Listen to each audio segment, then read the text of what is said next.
quote Gandhi, an eye for an eye only ends up making the whole world blind. Bringing it home with Gandhi. Never a bad idea. I asked him for help with all these bills, and his response was he wasn't falling for it without a complete investigation. He had his chance, and he flunked. I don't care what he decides. I never had a dad, I never did, and I'm a freaking fool for even meeting him today. I like being around you. You're my girl. Well, at least till I'm gone. But you can call me every day from school. Once I'm gone for good. Never looking back. But you gotta look back. Why? Because I'm back there. That's where I'll be. Okay. I'll call. You dropped this. I didn't drop anything. Sure you did.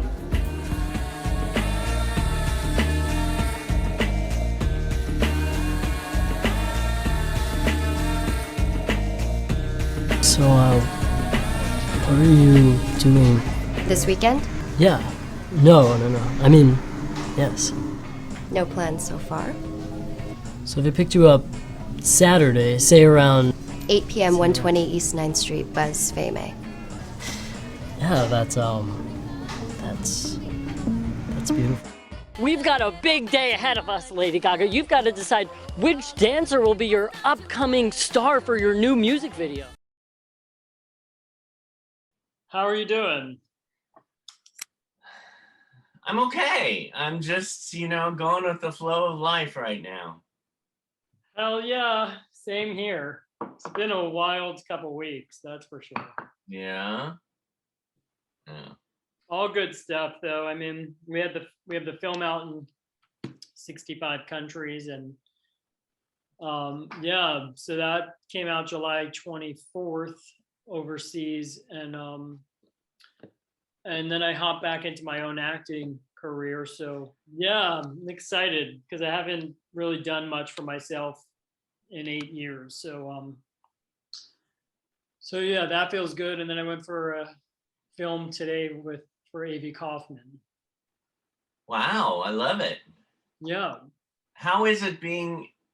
I'm wondering if I should probably introduce you first and then ask you these questions, but sometimes I should just flow with it. How is it being? And there's my 57-year-old brain that went, no, I'm not going to remember it. How is it being away from it and then coming back to it? It's good. It's really good because I got the other perspective or the other side. And so now I have a different perspective from producing and directing and casting that really helps my own work. And then I had, a lot of personal stuff happen in my own life. So I realize, as an actor, I think it's easy to get caught up and feel the pressure. But you're really lucky to be there, and it's just, you're lucky to be like 1% of the project, if that. So really just knowing all that goes into it, and that sometimes it really does just come down to matching a family or certain eye color. Really takes the pressure off of yourself. It's like you're still doing a good job, and you're still you're okay. I think that's something like you wish you could tell your younger self things, and I think there's so many fragile actors out there, Right. that, because they're empathetic and sensitive, and like you have to be in touch with, have availability to all the emotions, that it's hard not to feel, it's hard to do all that type of work and then not feel sensitive and Right. overly emotional and caught up like with all the rejection that does exist. How do you protect yourself from that? I think, you know, like I just said, the just knowing the perspective of directing and producing, and that it really can come down to just um, a character match, you know, matching a family, eye color, like just, Yeah. and sometimes just the subtlety, and like there's so many good performers. Um, and sometimes it's just about what works for that particular piece, and like the essence that someone has, like their sensibility. um It's so funny that you said your younger self, and I'm going, what do you mean your younger self? Aren't you like 20 something? It's you have this youthful glow. yeah, I've been doing this since I'm 6 years old. My mom was a single mom, and she took us to free theater, and all different things. We thought we were the richest kids on the block. Yeah. So a testament to how strong and determined she was. But so I remember turning to her and saying, like, that we were at a theater show, and it was just such an escape from what we were going through. And I looked at her during intermission and said, "That's what I want to do one day, and I'm going to buy you a gold house." I love that. What movie? What show were you watching? You remember? God, I was so young. I think it was like Peter Pan or something like that. No, that was my first movie Oh, nice. in a theater. Yeah. I saw Yeah. too. That's interesting. Yeah, and they had people flying across, and you know, like as a kid, you're just like, wow, how's all this happening? What's going on? So it was really exciting. And like I said, just an escape. It took you into a whole different world, which was like really important for me during that time. Right. When's your birthday? What month? March 14th, the Pisces. Okay. January 23rd. Is that still Capricorn? Oh, okay. So Yeah, Capricorn. right on the edge of Capricorn, Aquarius. Yeah. Got it. Yeah, my mom was a Capricorn. Okay. My brother's a Capricorn. Yeah, there's some really great qualities there, that's for sure. Yeah, it's interesting how you were talking about, you know, life, and you step away from certain things that you think you were meant to do, or for a certain amount of time, and then life happens. Mhm. It's interesting how those certain things in life, like 7 years ago, having a heart attack out of the blue, you know, and it was just one of my inheritance, so to say, but knock wood, I'm still here. Yeah, my grandfather had his first triple bypass at 33. What? Hmm. My mom was super health conscious, and he came from 15 brothers and sisters. 3 of them died when they were really young babies. So yeah, just heart health was always something she was conscious about, and eating right. So yeah, it's scary. Yeah. Sometimes Well, it's just inherited. Like you naturally, like I've naturally had to watch my cholesterol no matter what I do. I mean, I was a vegetarian for 8 years and still had high cholesterol, not eating red meat or cheeses and things like that. So yeah, it's really, the body's just, it's a funny thing. It's so different for everybody. right. And sometimes you have low cholesterol and you still have issues, you know, so it doesn't always match up. You know, it's interesting because when I see your picture, or when I have talked to you in person, via Zoom, that is, you have this sense of a sort of a peacefulness. And the word that comes to my mind is love. And that is the festival that you created, correct? You created Love Wins Film Festival. I did, yeah. The Love Wins Productions, Distribution, and Film Festival, and I did that twofold because I've done a lot of work on myself through being an actor and just certain things in my life and watching my mom and her strength and determination. So when it all kind of boiled down, it was like love wins. It just, even though no matter how hard things can feel or get, even as an actor, things just boil down to love. Like in a script, you're always, no matter how evil a person is, they're motivated by love. It's because they're so in love with somebody or something. There's that passion behind it that love becomes hate. It's but you have to love to hate. And, just wrapping my head around concepts like that and certain situations that I've been in. So the more grounding work that I've done through acting, through anything that I enjoy, that kind of lesson kept coming up. And then as an actor making my way in Los Angeles, moving from New York, I learned a lot about, I think that Los Angeles for me, and I think for a lot of people that I speak to, is a lesson in your own ego.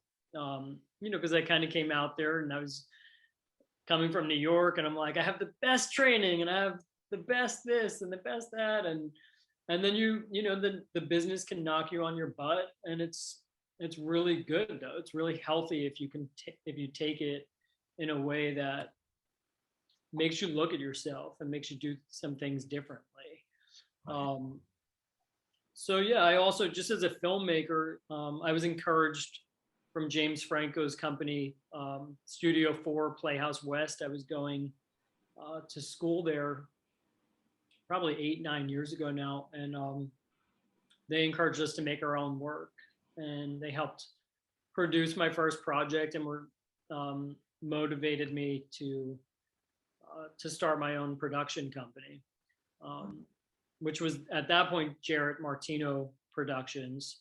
Yeah. Still very much in my ego. But that's okay.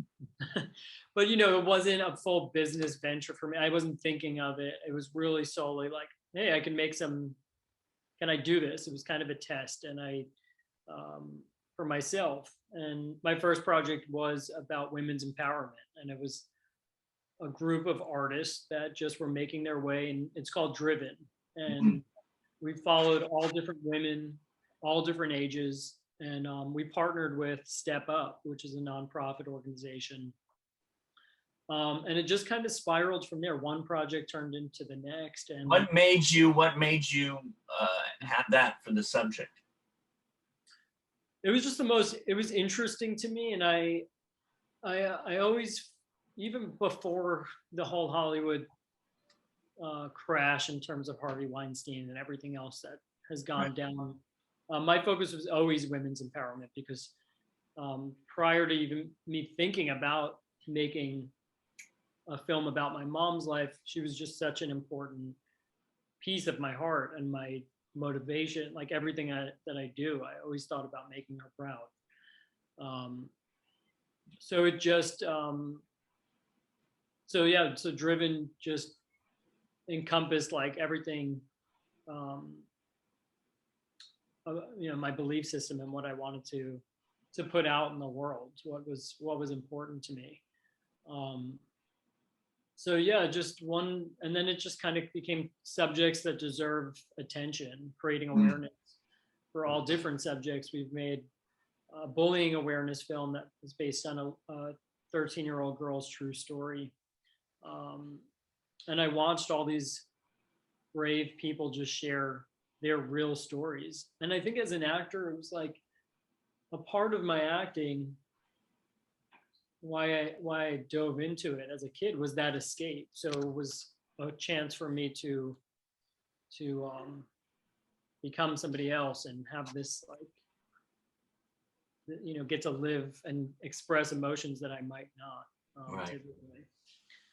So yeah, watching all these people share their heart pretty much was just so brave. I thought what I was doing as an actor and being on set, that was always looked at as as brave and going on auditions, but watching people that survived from cancer or got into tragic accidents or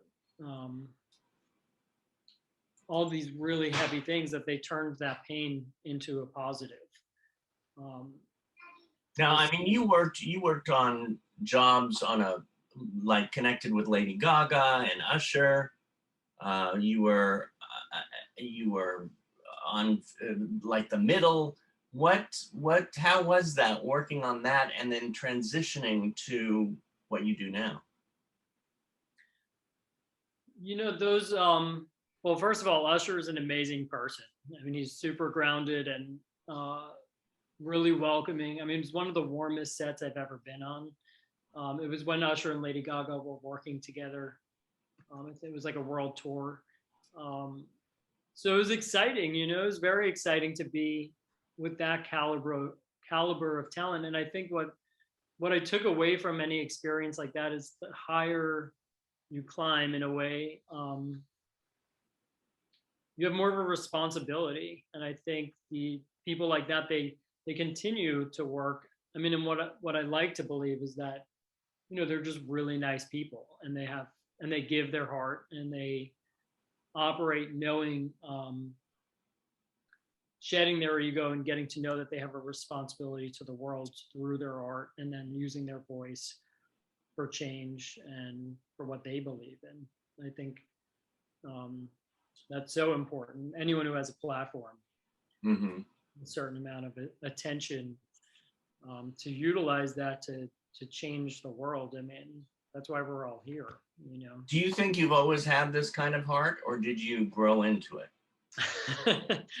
I did, you know, but I think the world can scare you.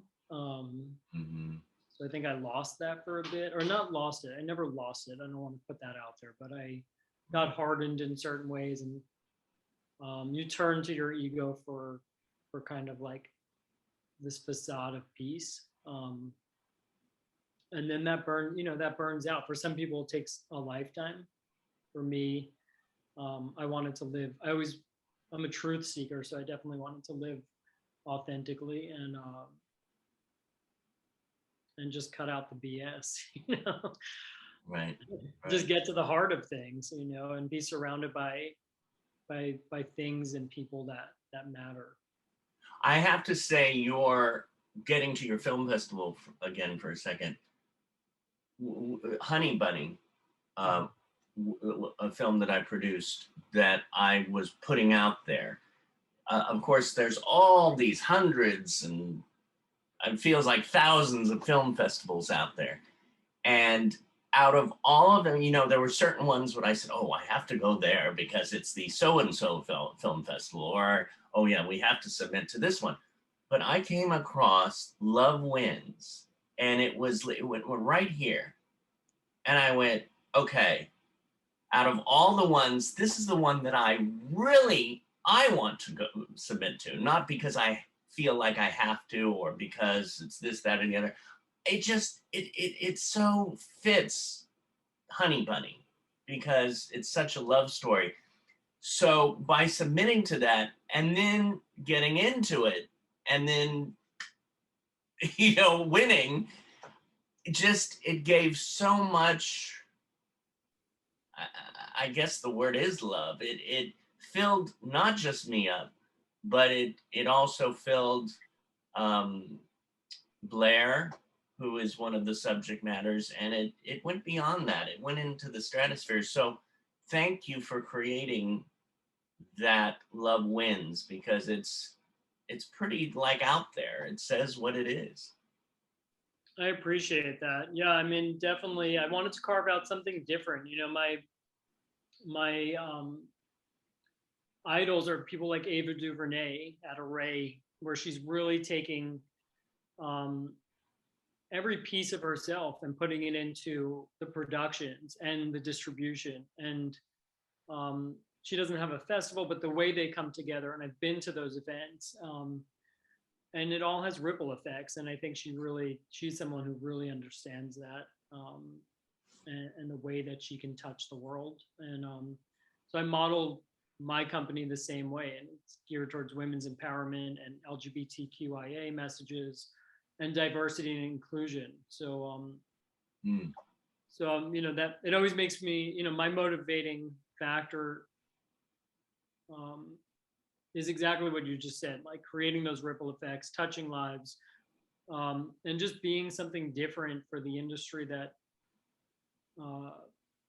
offers something tangible. I think that as a filmmaker, it was like we were in hundreds of festivals, and laurel after laurel, and it's great, and it definitely taught me a lot. And not taking anything away from that experience, but I wanted to give something else to filmmakers for them to actually have a platform to after the festival where they can stream on the Love Wins distribution streaming site, once their festival run is over.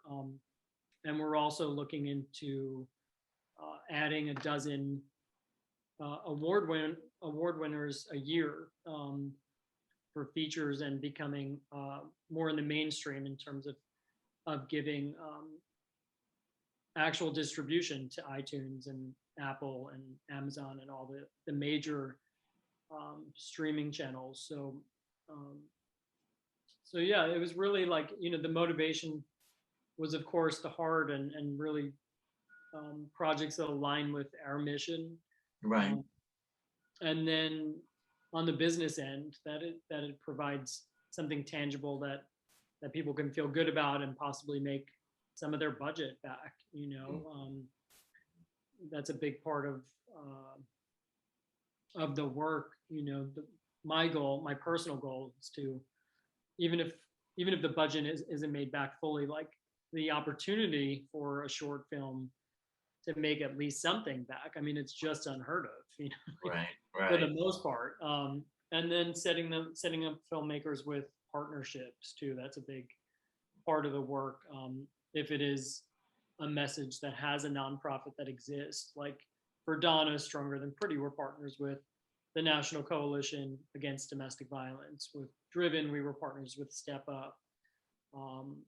With The Worst Day of My Life, we're partners with CAPS, which is a bullying awareness and prevention nonprofit. And then we actually just created our own nonprofit called Awareness Media. Wow. So that's tied into the Love Wins Film Festival. And, we'll do more and more work each year is the plan of giving back and providing a space.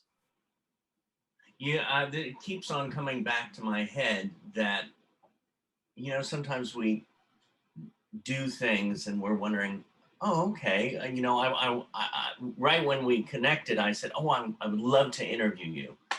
And not just because the interview and getting to know you more and all the work that you've done, but it just came back to me during this interview, just in the last 10 minutes, when you said too how it was, Jared Martino Productions.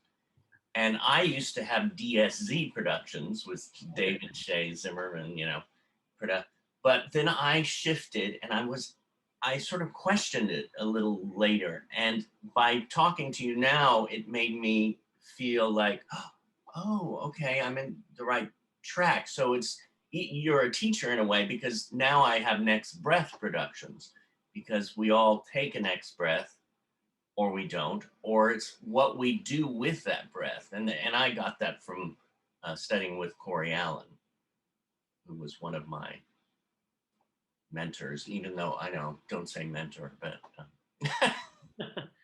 That's beautiful. I mean, yeah, just I think anytime that we can recognize like where we started, it's such a growth process. I mean, I feel like really that's what life is about, just growing. We're here to learn. I feel like it's a very transitional, Earth in general is just a transitional space for us to have conversation and have all that life is about. And No, you've done producing, directing, acting, creating. Do you have a favorite? Acting. Yeah. Acting's definitely the first and foremost. It was definitely put on the back burner for a while. My mom really sacrificed so much for me to be an actor and to support me in following my dreams and producing and directing. I'm I'm great at it and I'm proud of the work. Hmm. It's just the other side of your brain, and I really and I can go there. It's a hell of a lot of work. Not that acting isn't, but it's nice to be the talent sometimes and not have to think about 3 million things. Just to show up and be creative Right. is just such a joy, and I have more of an appreciation for it now with the experience of everything that I've accomplished over the past 8 years. So yeah, I would say, I'm not saying I'm never going to produce again or direct, but I did lose my mom September 3rd of 2020 I'm sorry. to pancreatic cancer. So I feel her wanting me to, acting is like, for me, I'm such a workaholic. So acting is my break. That is my outlet. That is my chance to express. And I feel her supporting that from the other side. So, I'd like to use it as like part of my grief process, my own personal healing. Yeah. So, and I deserve a break because Yeah. I've really I've done so much the past 8 years. So it's my 24th project at this point. Oh, that's beautiful. Yeah. It's wonderful. Do you? It's interesting. Do you believe in the signs? Have you had any signs? So many. Mhm. Yeah.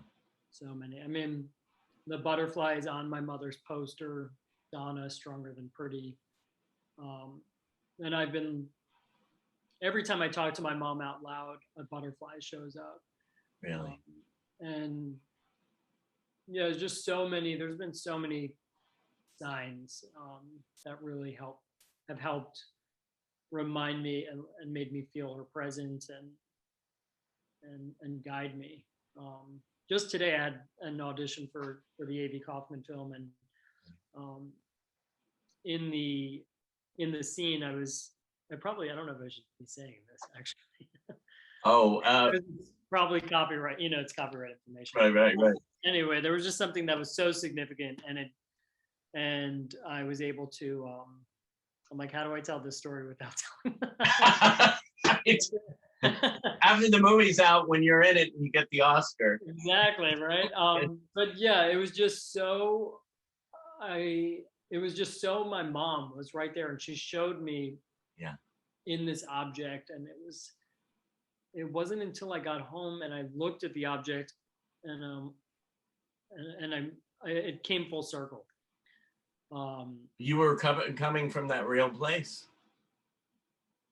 Yeah, I find like the more like silent I get, the more time I take for myself and getting back to acting. I feel like my mom's definitely in support of that. Because it's nurturing myself, and I think that's really ultimately what her film is about. It's about self-love and how important, like I was talking to a friend earlier about how important like filling up your own cup is in this life, because we could spend all this time, and nowadays there's so many things to care about and so many things to comment about. That it's easy to get distracted and like not address your own shit, not face yourself, where just it creates a society that can run and mask and all that stuff, and that catches up with you after a while.